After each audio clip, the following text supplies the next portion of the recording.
Governor, can you hear me? Marcia Kramer, the Dean of the Delegation. So, Governor, I have actually two questions. First of all, I wonder if, given the distractions of these two investigations, especially the one involving sexual harassment, you feel that you might want to step aside, or that you should step aside, especially in negotiating the budget, which could be one of the most important budgets that the state has ever had to deal with. And my second question has to do with the pictures that have surfaced of you touching the face of Anna Ruck. The reason I'm asking the question is that I've also seen circulated pictures of you touching the faces of people all over the state, young and old, whatever, and I wonder what you make of those pictures. Yeah.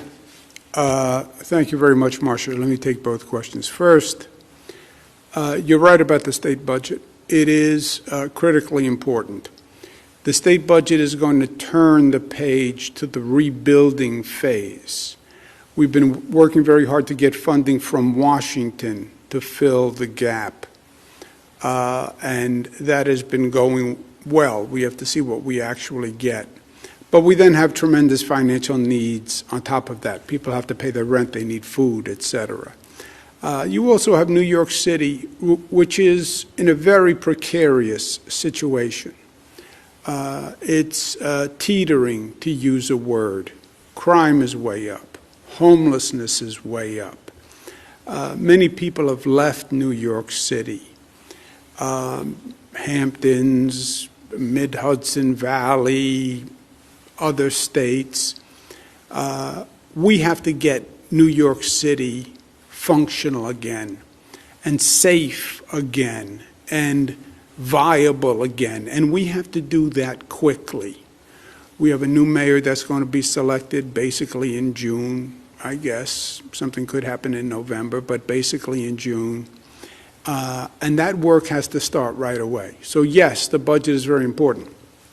Having said that, should you step aside, though, and let somebody else handle it? Yeah, having said that, I'm going to cooperate with the Attorney General's investigation and do the budget. Remember, we did a budget last year in the spring in the heat of COVID, where it was the most intense period of my life, of this government's life, of this state's life.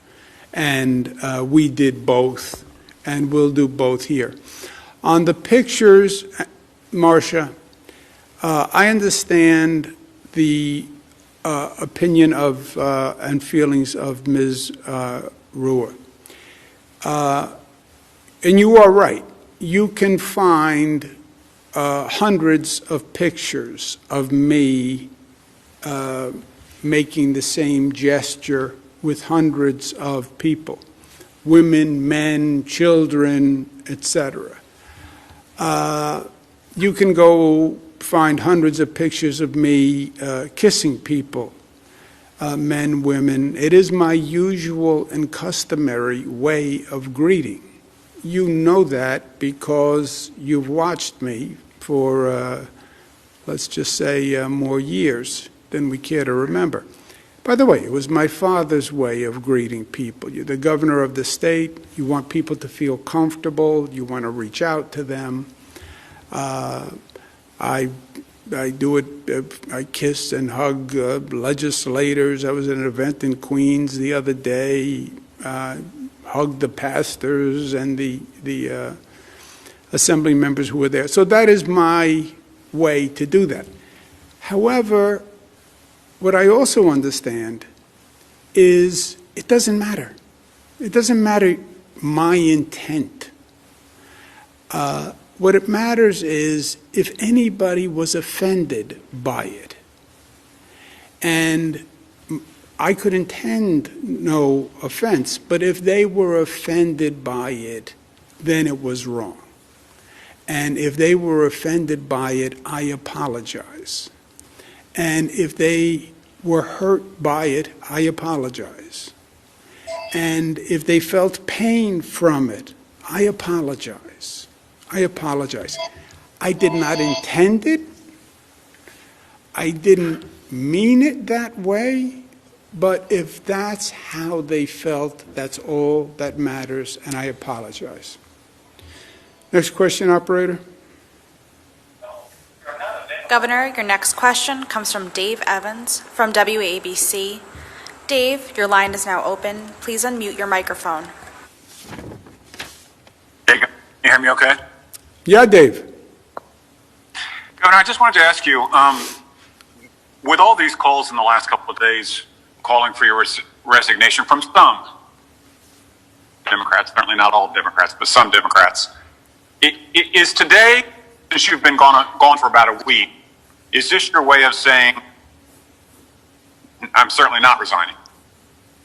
Yeah. Dave, look, some politicians will always play politics, right? That's the nature of the beast. I don't think today is a day for politics. I wasn't elected by politicians. I was elected by the people of the state of New York. I'm not going to resign. I work for the people of the state of New York. They elected me, and I'm going to serve the people of the state of New York. And by the way, we have a full plate. We have COVID. We have recovery. We have rebuilding. We have a teetering New York City. We have a terrible financial picture. We have to do vaccines. So no, I'm going to do the job the people of the state elected me to do. Next question, operator. Governor, your next question comes from Andrew Siff of WNBC. Andrew, your line is now open. Please unmute your microphone. Governor, good afternoon. Two questions. The first is, given how contrite you've been today, why did it take a week for you to go before the cameras when people have noted your absence for so many days? My second question is, what assurances can you provide New Yorkers that there are not other accusers who worked for you who will lodge similar complaints to the two that have already been alleged? Yeah, two things, Andrew. I apologized several days ago. I apologize today. I will apologize tomorrow. I will apologize the day after. And I want New Yorkers to understand, because this is more, the facts will come out in the Attorney General's review, but I want them to understand the emotion, because it's really, for me, it's as much about the emotion. I never knew at the time that I was making anyone feel uncomfortable. I never ever meant to offend anyone or hurt anyone or cause anyone pain. I feel terrible that these people felt uncomfortable, felt hurt, felt pain from the interactions. And I'm embarrassed by it, and I feel bad from it. I'm not in this business to make people feel uncomfortable. I'm here to make them, to help them. That's the essence of what I do,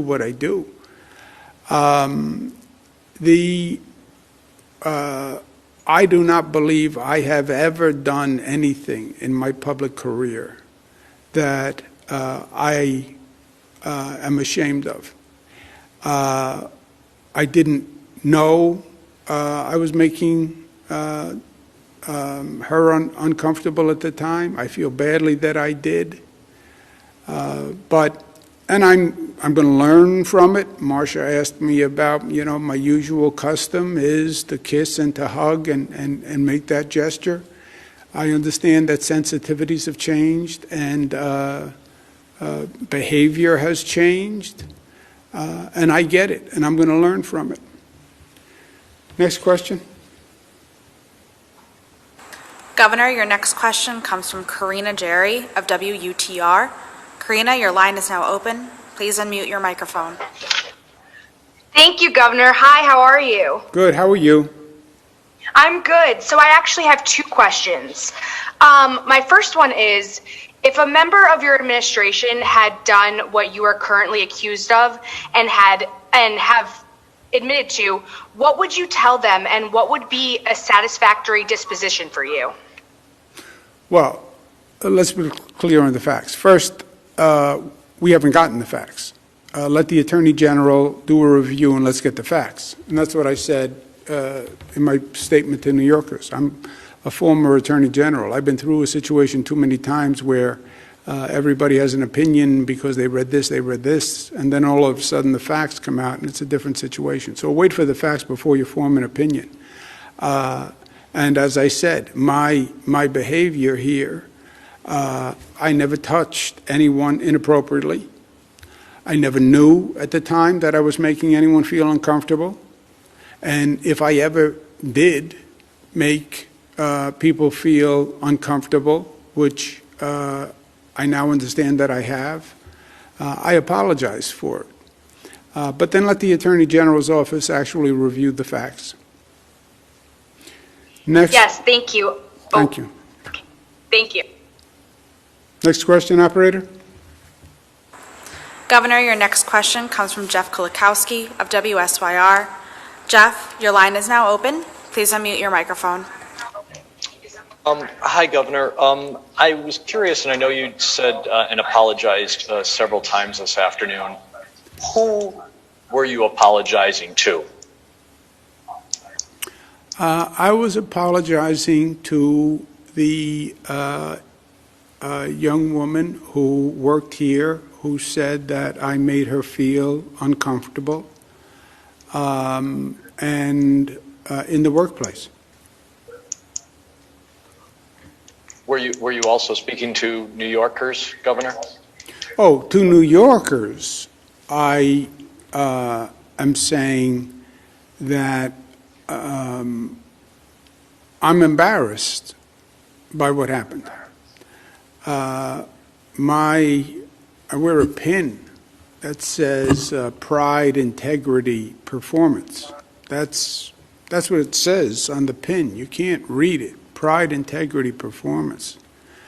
So I'm embarrassed that someone felt that way in my administration. I'm embarrassed and hurt, and I apologize that somebody who interacted with me felt that way. Again, I didn't know at the time I was making her feel uncomfortable. I never meant to, but that doesn't matter. If a person feels uncomfortable, if a person feels pain, if a person is offended, I feel very badly about that, and I apologize for it. There's no but, you know, I'm sorry. Let's take one more question, operator.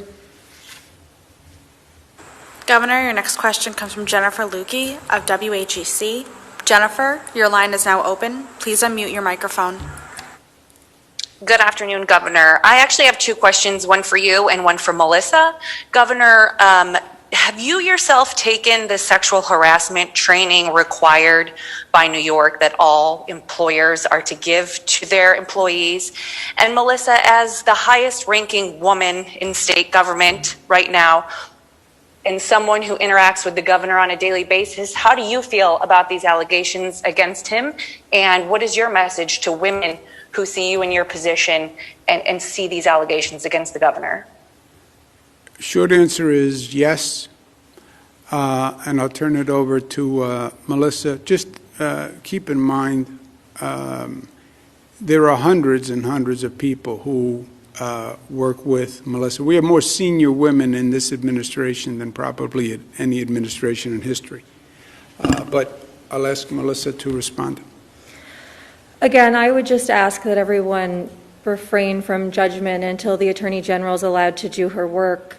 We've asked her to come in. Everyone's going to fully comply with that.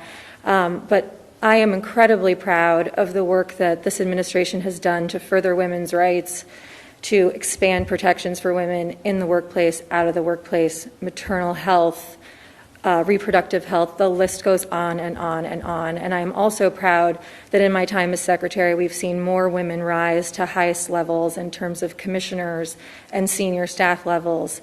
And we've promoted each other and we've supported one another. And I don't think that this diminishes any of that.